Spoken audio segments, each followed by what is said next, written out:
नमस्कार बच्चों, आज हम हिंदी व्याकरण में पढ़ेंगे वाच्य। ठीक है, वाच्य को इंग्लिश में क्या कहते हैं? वॉइस। वाच्य किसे कहते हैं हिंदी में? वाच्य शब्द का अर्थ है बोलने का विषय। वाच्य शब्द का क्या अर्थ है? बोलने का विषय। अब इसकी परिभाषा देखिए आप, क्या है? वाच्य वह रूप है जो हमें यह बताता है कि क्रिया द्वारा कही गई बात का मुख्य विषय कर्ता है, कर्म है या भाव है। वाच्य जो है वो हमें क्या बताता है कि क्रिया जो है वो किसके बारे में कही जा रही है। क्रिया का जो मुख्य विषय है वो कर्ता है, कर्म है या भाव है। ठीक है, कर्ता अर्थात क्रिया का संबंध कर्ता से है वाक्य में, या कर्म से है वाक्य में, या भाव से है। तो हमें ये इसका पता वाच्य में से चलता है। अब आपका देखिए उदाहरण पहले आप देख लीजिए। मोहन पत्र लिखता है। ये आपका सिंपल सेंटेंस है जिसमें मोहन कर्ता है, पत्र कर्म है और लिखता है क्या है? क्रिया है। ये कर्तृवाच्य है। क्या है ये? कर्तृवाच्य। इसमें मोहन कर्ता है, पत्र कर्म है और लिखता है क्या है? क्रिया है। यानी क्रिया जो है वो मोहन के अनुसार लिखी गई है। मोहन पुल्लिंग है तो लिखता है क्रिया जो है वो भी पुल्लिंग है। मोहन एक वचन है तो लिखता है क्रिया भी एक वचन है। तो इसमें क्या हो रहा है? कर्तृवाच्य में क्या हो रहा है? क्रिया जो है इस कर्ता के अनुसार लिखी गई है। ठीक, तो ये कर्तृवाच्य है। दूसरा है, अभी आपको मैं आगे और विस्तृत रूप से समझाऊंगी कर्तृवाच्य, कर्मवाच्य, भाववाच्य के बारे में। ये सिर्फ आप एक एग्जाम्पल आपको दिया जा रहा है। मोहन द्वारा पत्र लिखा जाता है। इसमें क्या? मोहन करता है, पत्र क्या? कर्म है, लिखा जाता है क्रिया है। तो इसमें हमारा क्या बदल गया? ये कर्मवाच्य है। इसमें क्या चेंज हो गया? कर्तृवाच्य से मोहन पत्र लिखता की जगह क्या हो गया? मोहन के द्वारा, यहाँ पे द्वारा लगा दिया गया। कर्मवाच्य में द्वारा शब्द का यूज़ होता है, द्वारा विभक्ति का या से विभक्ति का यूज़ होता है। पत्र कर्म है, लिखा जाता है जो क्रिया है ये पत्र के अनुसार हो गई है। पत्र लिखा जाता है, पत्र पुल्लिंग है, कर्म जो है पत्र ये पुल्लिंग है, तो लिखा जाता है क्रिया भी पुल्लिंग हो गई। तो ये आपका कर्मवाच्य है। फिर है तीसरा, मोहन से नहीं लिखा जाता। अब ये आपका भाववाच्य है। क्यों? क्योंकि इसमें से लग गया कर्ता के बाद और नहीं का प्रयोग भाववाच्य में हो गया। लिखा जाता, मोहन से नहीं लिखा जाता, तो इसमें जो क्रिया है वो हमें एक भाव बता रही, भाव प्रकट कर रही है। किस चीज़ का भाव प्रकट कर रही है? असमर्थता का, कि मोहन जो है वो लिख नहीं सकता, यानी मोहन को लिखने में विवशता है, मोहन से लिखा नहीं जाता। तो ये भाववाच्य है। अब आपको इसको विस्तृत रूप से मैं इसके बारे में बताऊंगी, वाच्य के भेद। ठीक है, वाच्य के आपके कितने भेद होते हैं? 3 प्रकार के वाच्य होते हैं। पहला कर्तृवाच्य, दूसरा कर्मवाच्य, तीसरा भाववाच्य। ठीक, अब कर्तृवाच्य क्या है? कर्तृवाच्य को हम इंग्लिश में एक्टिव वॉइस भी कहते हैं। ठीक है, जब क्रिया का मुख्य विषय कर्ता हो। कर्तृवाच्य जो आपने ये पहला सेंटेंस पढ़ा था, यहाँ पे आपने ऊपर जो आपने पहला सेंटेंस ये वाला पढ़ा था, मोहन पत्र लिखता है, कर्तृवाच्य, तो वही आप इसमें देखिए कि कर्तृवाच्य में जब क्रिया का मुख्य विषय कर्ता होता है, ठीक है, अथवा क्रिया का सीधा संबंध कर्म और भाव से ना होकर कर्ता से होता है, तब वह कर्तृवाच्य कहलाता है।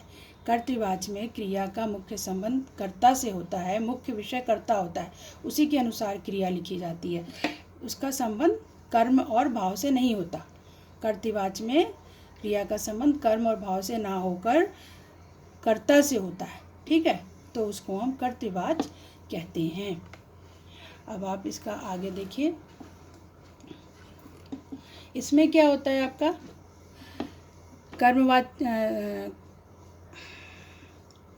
कर्तृवाच्य में क्या होता है? इसमें अकर्मक और सकर्मक दोनों प्रकार की क्रियाओं का प्रयोग होता है। ठीक है। अकर्मक क्या होती है? जिसमें कर्म ना लगा हो ऐसी क्रिया, और सकर्मक क्या होती है? जिसमें कर्म का प्रयोग हो ऐसी क्रिया। तो दोनों प्रकार की क्रियाओं का प्रयोग कर्तृवाच्य में होता है। आपने अकर्मक सकर्मक क्रिया पहले पढ़ी हुई है, ठीक है। तो इसमें दोनों प्रकार की क्रियाओं का प्रयोग होता है। कर्तृवाच्य में क्रिया को लिंग, वचन और पुरुष भी कर्ता के अनुसार ही होते हैं। कर्तृवाच्य में जो क्रिया का लिंग होता है, क्रिया का वचन होता है और क्रिया का पुरुष होता है, वो भी कर्ता के अनुसार ही लिखा जाता है। जैसे आप उदाहरण से समझिए इसको। बच्चा खेलता है, पहला उदाहरण क्या है आपका? बच्चा खेलता है, ठीक। अब बच्चा खेलता में बच्चा क्या है? कर्ता है, और खेलता है क्या है? क्रिया है। तो बच्चा भी एक वचन है और क्रिया भी एक वचन है, यानी ये जो क्रिया है ये बच्चा एक वचन के हिसाब से ही प्रयोग हुई है। दोनों कर्ता और क्रिया दोनों एक वचन है। दूसरा एग्जाम्पल है बच्चे खेलते हैं। इस वाक्य में कर्ता और क्रिया दोनों बहुवचन में है और अकर्मक क्रिया है, ठीक है। क्योंकि कर्म का प्रयोग ना तो इस वाक्य में हुआ ना इस वाक्य में, तो ये दोनों अकर्मक क्रिया, इसलिए ये अकर्मक क्रिया का प्रयोग कहा जाएगा। और इसमें बच्चे बहुवचन है, इसलिए क्रिया भी बहुवचन लग गई है, ठीक। तीसरा है आपका उदाहरण राम। तीसरा उदाहरण देखिए आप। राम खाना खाता है। इसमें राम क्या है? कर्ता है। खाना क्या है? कर्म है। खाता है क्या है? क्रिया है। तो देखिए इसमें कर्म का प्रयोग हो गया, यानी ये सकर्मक क्रिया का प्रयोग हुआ है। कर्म का प्रयोग होने से सकर्मक क्रिया का प्रयोग हो गया, लेकिन ये कर्तृवाच्य है। इसमें राम जो है कर्ता है और खाना जो है वो कर्म है, लेकिन क्रिया जो है खाता है। ये जो क्रिया खाता है ये किसके अनुसार प्रयोग हो रही है? राम के अनुसार हो रही है, क्योंकि राम पुल्लिंग है तो खाता है पुल्लिंग है, ठीक। क्रिया जो खाता है वो भी पुल्लिंग है। राम एक वचन है तो खाता है, क्रिया एक वचन है, ठीक। तो कर्ता के अनुसार ही पुल्लिंग में हुआ है इसका प्रयोग। अब आपका उदाहरण नंबर 4 है रमा खाना खाती है। अब रमा क्या है? स्त्री है, स्त्रीलिंग में है, ठीक। इसमें भी खाना कर्म है। खाती है क्रिया, देखिए यहाँ खाता है था, यहाँ खाती है बदल गया, तो क्रिया का प्रयोग किसके अनुसार हो गया? रमा के अनुसार हो गया। रमा इसमें करता है तो रमा के अनुसार क्रिया का प्रयोग हुआ। रमा स्त्रीलिंग है तो खाती है क्रिया भी स्त्रीलिंग में आ गई। इसलिए कर्तृवाच्य में क्या होता है? क्रिया का प्रयोग हमेशा कर्ता के अनुसार ही होता है। और पुरुष पुल्लिंग है, अगर कर्ता पुल्लिंग है तो क्रिया भी पुल्लिंग में होगी। कर्ता एक वचन में है तो क्रिया भी एक वचन में होगी। इस प्रकार कर्तृवाच्य में कर्ता ही मुख्य विषय होता है और क्रिया भी उसी के अनुसार लगाई जाती है, ठीक है। तो ये आपका। अब आप दूसरा इसका देखिए, कर्मवाच्य के बारे में आपको पढ़ाऊंगी मैं। आप देखिए अब ये कर्मवाच्य। कर्मवाच्य किसको कहते हैं? दूसरा जो प्रकार है वाच्य का वो है कर्मवाच्य। इसको इंग्लिश में क्या कहते हैं? पैसिव वॉइस, ठीक है। जब क्रिया का विषय कर्ता ना होकर कर्म होता है। कर्तृवाच्य में आपने पढ़ा कि क्रिया का विषय कर्ता होता है, कर्म और भाव नहीं होता। लेकिन कर्मवाच्य में क्या होता है? क्रिया का जो मुख्य विषय होता है वो कर्ता नहीं होता है। उसमें कौन सा मुख्य विषय होता है? कर्म होता है ना। क्रिया का मुख्य विषय कर्म होता है, तब वह कर्मवाच्य कहलाता है। इसमें क्रिया के लिंग और वचन भी कर्म के अनुसार ही प्रयोग होते हैं। कर्तृवाच्य में क्या था? पहले जो भी आपने कर्तृवाच्य पढ़ा था पहला प्रकार, उसमें क्रिया के लिंग वचन और पुरुष किसके अनुसार होते थे? कर्ता के अनुसार। लेकिन इसमें क्या है? इसमें क्रिया के लिंग और वचन भी कर्म के अनुसार ही होते हैं। अब इसमें आप उदाहरण देखिए इसका। पहला उदाहरण है राम से काम किया जाता है। अच्छा, कर्मवाच्य में से और द्वारा का प्रयोग होता है ना। से और द्वारा विभक्तियों का प्रयोग होता है। राम से काम किया जाता है, तो देखिए अगर हम इसको कर्तृवाच्य में लिखते तो हम क्या लिखते? राम काम करता है या राम काम करता है, ये लिखते। लेकिन यहाँ पे क्या लिखा गया? राम से काम किया जाता है। तो से का प्रयोग क्यों कर दिया? क्योंकि ये कर्मवाच्य में है, ठीक है। या हम यहाँ लिखते राम के द्वारा काम किया जाता है, ठीक। तो के द्वारा या से का प्रयोग होता है। तो राम तो इसमें करता है और ये से विभक्ति लग गई है। काम कर्म है, कर्म का प्रयोग तो होगा इसमें क्योंकि ये कर्मवाच्य है। ये कर्मवाच्य है इसलिए इसमें सकर्मक क्रिया का ही प्रयोग किया जाएगा, कर्म जरूर आएगा क्योंकि हमें क्रिया जो है उसको कर्म के अनुसार ही लगानी है। तो ये जो किया जाता है क्रिया है ये काम कर्म के अनुसार ही लगाई गई है, राम के अनुसार नहीं लगाई गई है। राम के अनुसार अगर लगाई जाती तो ये करता है हो जाता है, राम काम करता है, लेकिन किया जाता किसके अनुसार लगी है, काम। यह काम जो आपका कर्म है इसके अनुसार ये क्रिया का प्रयोग हुआ है। आया समझ में? इसमें राम करता है, काम कर्म है और क्रिया किया जाता है। ठीक है, एक वचन और पुल्लिंग है। किया जाता है एक वचन है और काम चूँकि कर्म पुल्लिंग है इसलिए किया जाता है भी, ये भी क्रिया भी पुल्लिंग हो गई। जो कर्म काम के अनुसार ही प्रयोग हुई है, काम के जो काम कर्म है इसके अनुसार ही क्रिया का प्रयोग किया गया है। काम भी पुल्लिंग में है एक वचन में, इसलिए क्रिया भी पुल्लिंग में और एक वचन में कर दी गई है। दूसरा एग्जाम्पल आप देखें, सोहन के द्वारा पुस्तक पढ़ी जाती है। अब देखें यहाँ के द्वारा विभक्ति का प्रयोग हो गया, सोहन करता है, के द्वारा विभक्ति लगा दी गई क्योंकि ये कर्मवाच्य है। पुस्तक कर्म है क्योंकि कर्मवाच्य में हमेशा कर्म का प्रयोग होगा। पढ़ी जाती है क्रिया है, सोहन करता है, के द्वारा विभक्ति लगा दी गई है, पुस्तक कर्म है और पढ़ी जाती क्या है आपकी क्रिया है।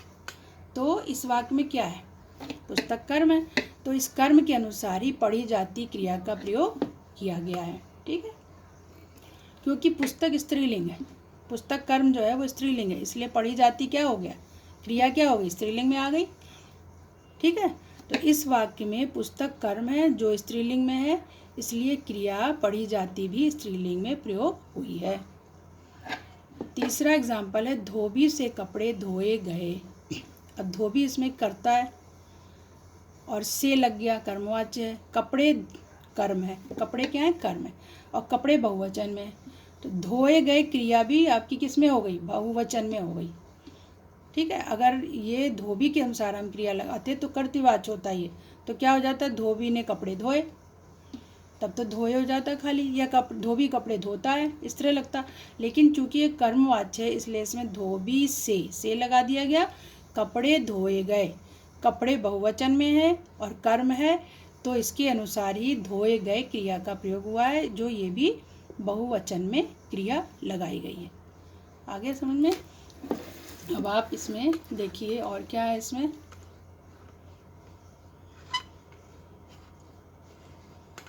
देखिए यहाँ यही समझाया है कि यहाँ कर्म कपड़े बहुवचन है, इसलिए क्रिया धोए गए भी बहुवचन में प्रयोग हुई है। और क्या होता है, कर्मवाच्य में कर्ता के साथ से का प्रयोग होता है या के द्वारा का प्रयोग होता है, जो अभी आपको मैंने पहले बताया, या कर्ता का लोप भी हो जाता है और कर्म प्रधान होता है। क्योंकि इसमें कर्म प्रधान होता है, इस एग्जाम्पल में आप देखिए कि कर्म प्रधान है ना, कपड़े के हिसाब से क्रिया का प्रयोग हो रहा है, इसलिए धोबी जो करता है वो लोप हो गया, लोप माने छुप गया, उसकी इम्पोर्टेंस खत्म हो गई, उसकी प्रधानता खत्म हो गई। यहाँ पे कपड़े कर्म जो है वो प्रधान हो गया, कर्मवाच्य में कर्म प्रधान होता है। ठीक है, तो इसलिए धोबी जो है प्रधान नहीं रह गया, ये लोप हो गया, यानी ये छुप गया और इसकी प्रधानता खत्म हो गई। किसकी प्रधानता हो गई, कपड़े की, कर्म की। तो कर्मवाच्य में कर्म की प्रधानता होती है, उसके हिसाब से क्रिया का प्रयोग होता है, और कर्तृवाच्य में कर्ता की प्रधानता होती है, उसके हिसाब से क्रिया का प्रयोग होता है। अब आपका आता है भाववाच्य। भाववाच्य में आप देखिए क्या है, जब क्रिया का विषय कर्ता या कर्म ना होकर भाव होता है। ठीक है, जब क्रिया का विषय कर्ता और कर्म नहीं होकर क्या होता है, भाव होता है। कर्तृवाच्य में क्रिया का विषय कर्ता था, कर्मवाच्य में क्रिया का विषय क्या होता है, कर्म होता है। लेकिन भाववाच्य में क्या होता है, भाव होता है। क्रिया का मुख्य विषय क्या होता है, भाव, भाव के अनुसार ही क्रिया होती है, तब वह भाववाच्य कहलाता है। क्रिया के लिंग और वचन भी भाव के अनुसार ही होते हैं। जो भाव होता है उसी के अनुसार क्रिया का लिंग भी लिखा जाता है और क्रिया का वचन भी लिखा जाता है। इसमें केवल अकर्मक क्रियाओं का ही प्रयोग होता है। भाववाच्य में अकर्मक क्रिया प्रयोग होती है, जिसमें कर्म का प्रयोग नहीं होता बिल्कुल भी।